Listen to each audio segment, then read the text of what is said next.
Bom, pessoal, vamos para essa nossa última aula desses grupos dos micro-organismos que são dentro daquela subdivisão dos grupos, né? Dos reinos. Então, hoje a gente vai falar do reino Fungi. O reino Fungi, então, é o reino dos fungos, só temos fungos nesse grupo. E a micologia é o nome da ciência que estuda os fungos, tá? Então, micologia, ciência que estuda os fungos. Esses fungos, né, ele, apesar de ser um micro-organismo, ele foi a base para muitos estudos, né? Porque naquela época que a gente não tinha essa subdivisão, em que era todo mundo meio misturado, ou no reino animal, ou no reino vegetal, o fungo era um que era muito confuso, porque ele abrange características que se aproximam das plantas e características que se aproximam dos animais. Então era tudo muito difícil, né, de caracterizar ele, tá? Então temos fungos uni ou multicelulares ou pluricelulares, com uma única célula ou com várias. Temos fungos aclorofilados, sem clorofila, tá? Temos fungos que são eucariontes, né? Então possuem carioteca, membrana nuclear. Temos fungos que possuem uma parede celular. Então olha isso, quem tem parede celular nos reinos são as plantas, né? Então, nesse sentido, ele se assemelha um pouco às plantas, tá?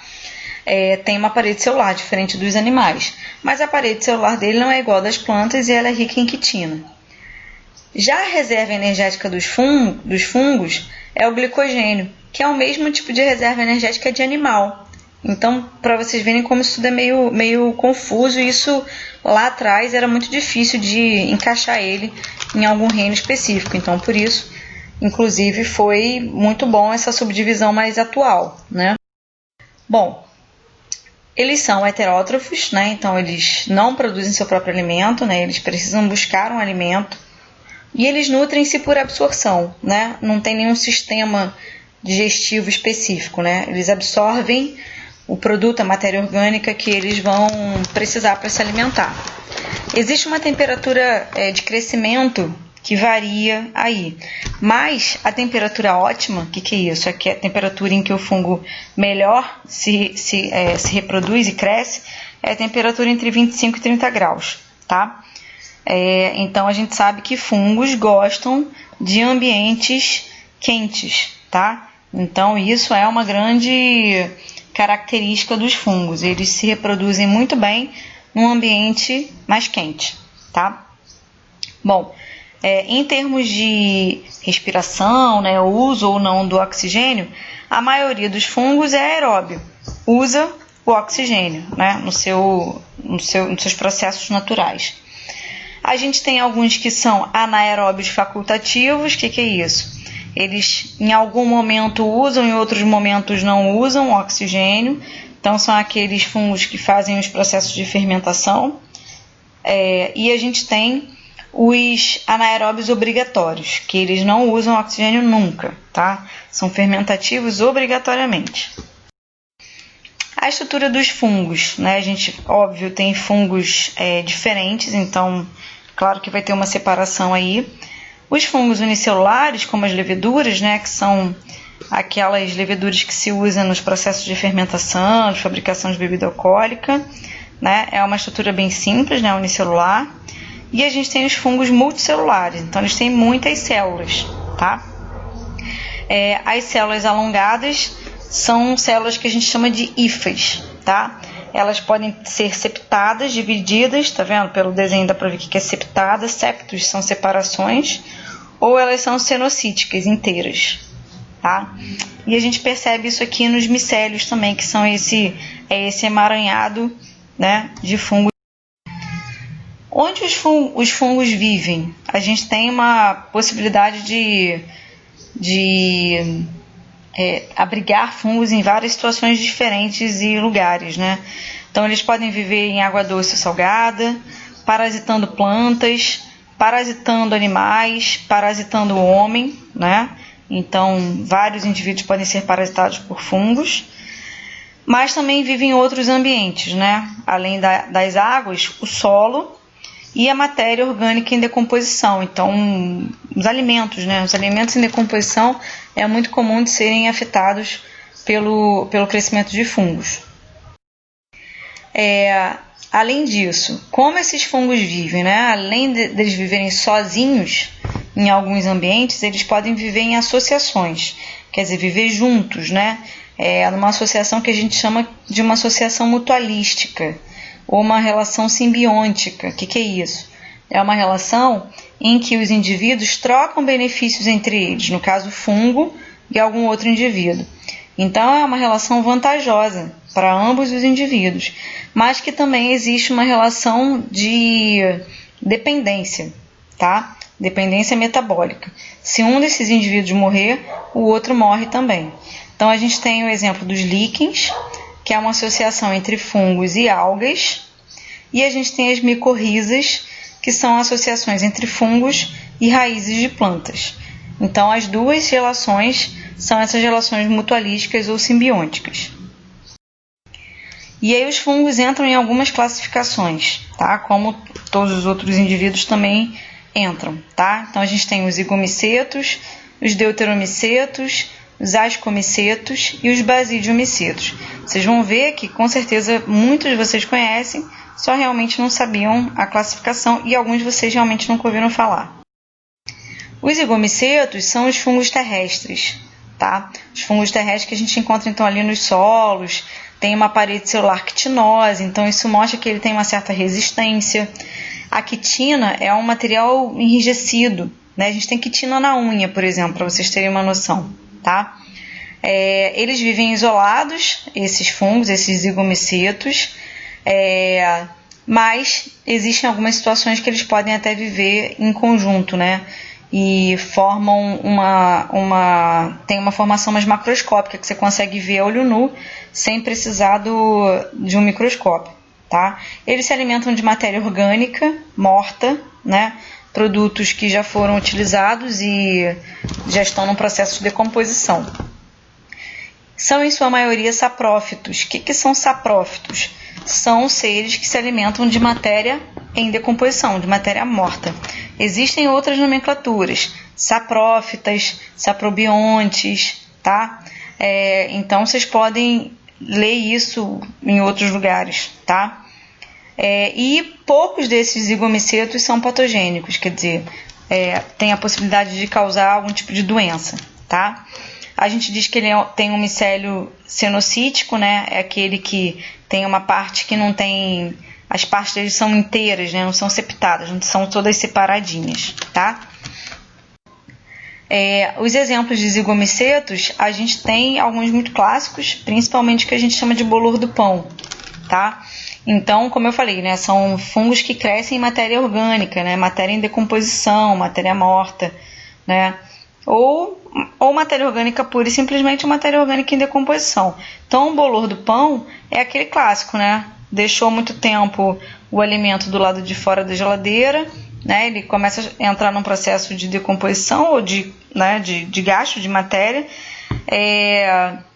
Os esporos de fungos estão no ar, né? Caem ali naquele pão e começa um processo de reprodução. Por isso a gente tem uma tendência a guardar as coisas na geladeira. Quando a gente quer manter o produto durando mais tempo, a gente bota na geladeira. É só lembrar lá da temperatura ótima para crescimento e reprodução dos fungos, né? Eles não gostam de temperatura alta. Cozinha é um ambiente que está sempre com temperatura alta. Então é um lugar que é ótimo para crescimento do bolor, tá? Então não quer fazer com que o alimento dure mais tempo, tem que botar na geladeira, tá?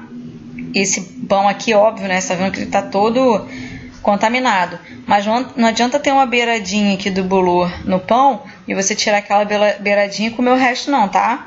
Esse esquema aí não funciona não. Ele já tá todo contaminado. Só que ele demora um tempo para ficar desse jeito, tá? É tudo microscópio, vocês não vão ver, tá? Em frutas, né? A gente também vê isso com facilidade. Os ascomicetos também são terrestres, mas tem alguns que a gente consegue encontrar nos ambientes marinhos e junto com as águas formam os líquens.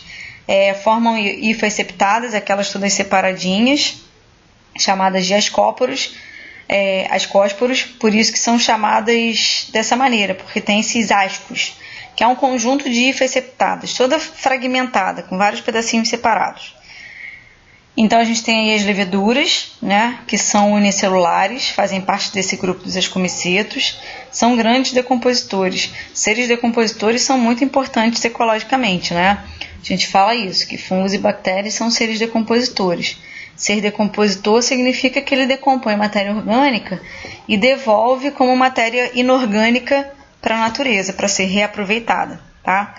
São utilizados na indústria alimentícia através dos fermentos, na produção de pães, bolos, bebidas alcoólicas e combustíveis para álcool. Então, são aqueles que participam dos processos de fermentação, né? Alcoólica, né? Por exemplo, tá? Lembrem-se das leveduras, é um grupo importante. Então, outra importância, né, deles, né, na importância econômica e na medicina, o primeiro antibiótico que a gente teve aqui no Brasil foi a penicilina. A penicilina, então, é um antibiótico, é um produto que mata a bactéria, só que ele é feito a partir de um fungo. Então, esse fungo se chama penicillium, né? Penicillium notatum. A partir desse fungo, eles botaram esse fungo nesse meio de cultura aqui, né, com bactérias, e eles descobriram que esse fungo tinha uma ação contra as bactérias, então ele conseguia matar bactérias. Então, a partir disso, se desenvolveu um antibiótico que tem como base esse fungo, tá?